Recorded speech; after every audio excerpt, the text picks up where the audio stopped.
How about this weather, huh? Party's a real drag, eh? Wouldn't we look good together on a wedding cake? My work is of biblical proportions. Conversation starters. You can tell a lot about a person by which ones they use. Indeed, conversation starters can direct the course of an entire conversation, which makes it all the more interesting that famed linguist William Labov often liked to begin conversations with, "So, tell me about a time you almost died." I think for most of us that's a bit of an odd way to begin a conversation, but at the risk of seeming somewhat odd myself, I want to follow on in the linguistic tradition of Labov and ask a somewhat related question. What do you think people will say about you after you die?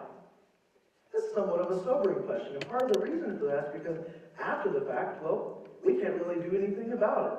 But others, those who are still here, like linguists and historians, can. Now, as a linguist and historian, my research often meets at the intersection of language and religion. And my recent research focuses on one figure in particular, whom after the fact of his death, many have had much to say about. His name is Jesus. Jesus is the central figure of the New Testament, a portion of the religious text known as the Bible. And my research challenges claims made about him over the last 500 or so years. You see, in the 1500s, when the Bible was being translated from Latin into Old English, some things were, well, lost in translation, but not necessarily lost forever. That's where I come in. See, I've discovered in that move from Latin to English, the novel idea arose that Jesus had a particular word that he liked to employ as a conversation starter.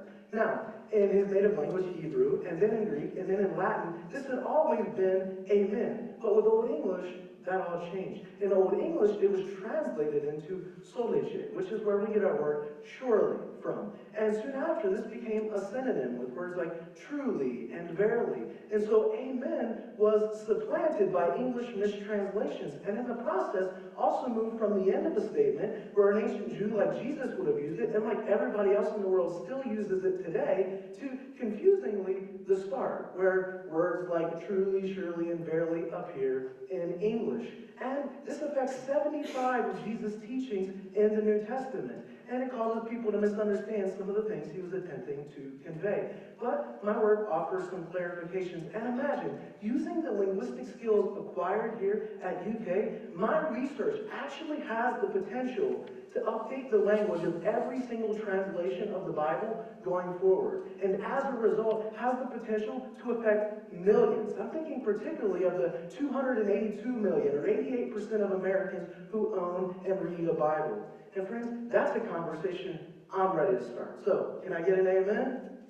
Amen. Thank you.